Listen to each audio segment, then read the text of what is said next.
Hi, folks. I've just watched the European Cup final. Very impressive.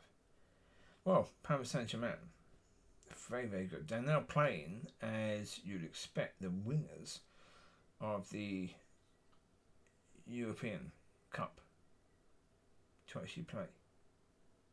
They worked incredibly hard. They worked for each other. They weren't players that thought they were so amazing. Yeah. Like PSG were in the past. And what annoyed me when watching it is that United had someone called Ralph Ragnick years ago who was trying to get United players to play that way.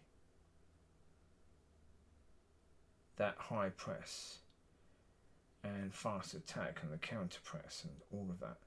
He was trying to get them to do that. And the players weren't interested. The board weren't interested. Because when you've got someone like Ralph Rangnick, he's going to speak truth, and he did. He spoke truth, and the players and the board hated it. They all hated it. They all hated what he was saying, because what he was saying was, yeah, as a board, you've completely failed. You've caused so many problems in this team. You've not thought about how you want the team to play. You've not thought about football. You've thought purely about money. And so now we've got this mess. He told them while he was there to buy players that have ended up being fantastic players for Man City, for Arsenal and for Liverpool. When he told the Man United board to go and buy those players, and they all said no.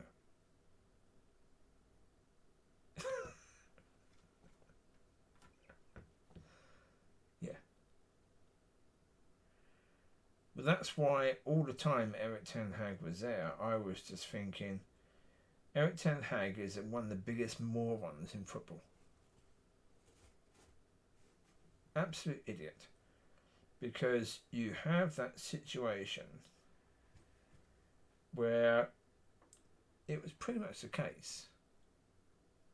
Ralph Rangnick was in there before him. Ralph Rangnick had come out and said, yeah, this place needs so much work done. And basically you've got to get rid of most of these players because, yeah. When Ten Hag was employed, he said he's going to give all the players another chance. Rather than listen to the person who knew the issues in that club.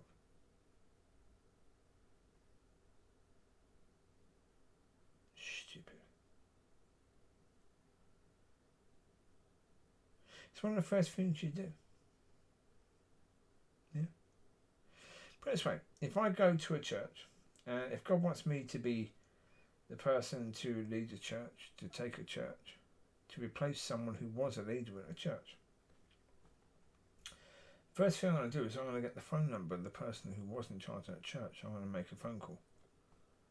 I want to speak to that person. I want to find out whatever I need to find out about this church. I want to have some, FaceTime with this person. I want to know what he knows. Because even if you get someone like Rick or Manuel or the people in charge of the River Church, it doesn't matter. Those people, guarantee you, the people in charge of the River Church, they know exactly why that church is as it is. They know the problems in that church. They won't fix them, but they know what the problems are. Rick knows the problems of the Pentecostal church. Absolutely, of course he blinking does. He knows what the problems are. He knows the people in that church that are actually keeping that church down. Apart from him. Yeah, but he's one of them. But apart from him, he knows the other people in that church that are keeping the church down. Oh yeah. There is knowledge. There is experience. There's people that have been there before who know. Go and speak to them. You have to have so much ego to think that you would know better and that you're going to give everyone... Oh, no, don't do that. Go with those people, and I'm not saying you judge people according to what the previous pastor thought. No. Not necessarily. I'm not saying you judge people according to that. But it helps you to look out for the signs. It helps you to be aware. And if you're seeing the same as what that person said he was seeing, then you know, okay. This is not a one-off. This person in charge before has told me this has been happening for the past 2 or 3 years. That this person has been doing this, so therefore that's a problem. Okay.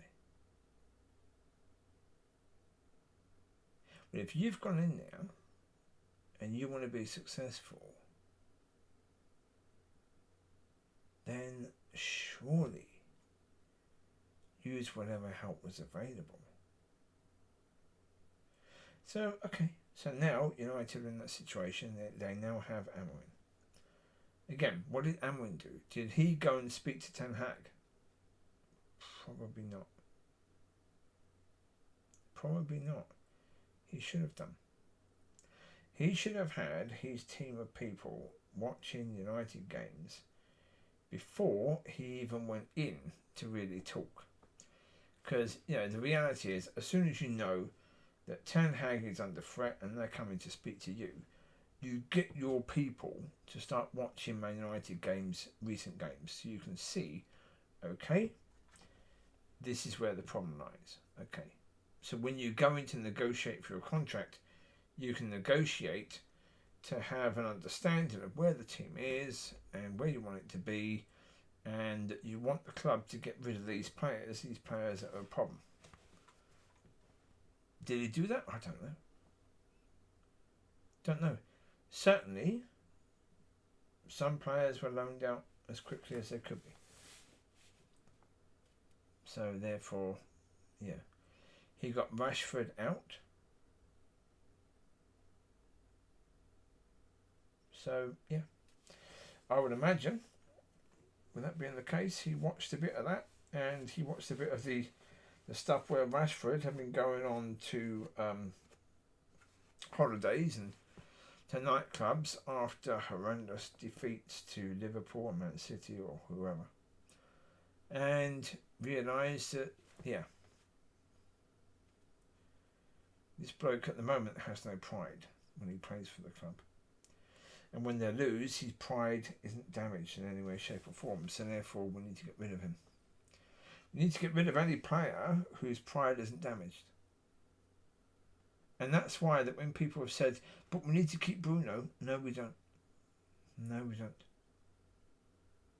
I can't remember exactly what game it is, but I think it is West Ham game. We were losing 1-0.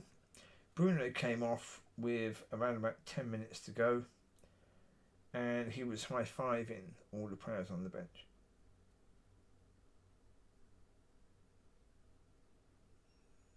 Excuse me.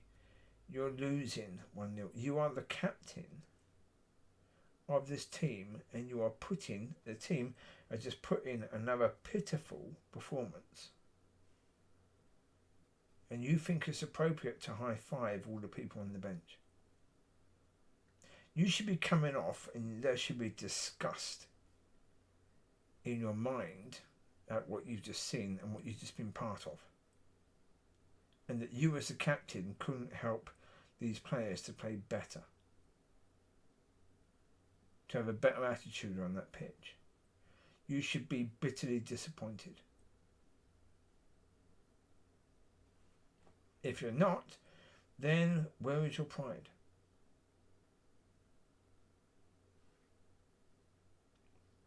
Where is your pride as a football player?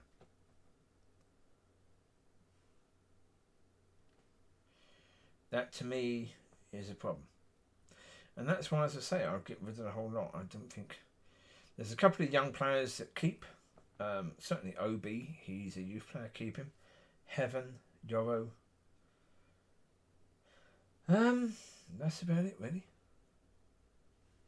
Get rid of the rest. Bring in players that are willing to work. Enjoy. Bye bye.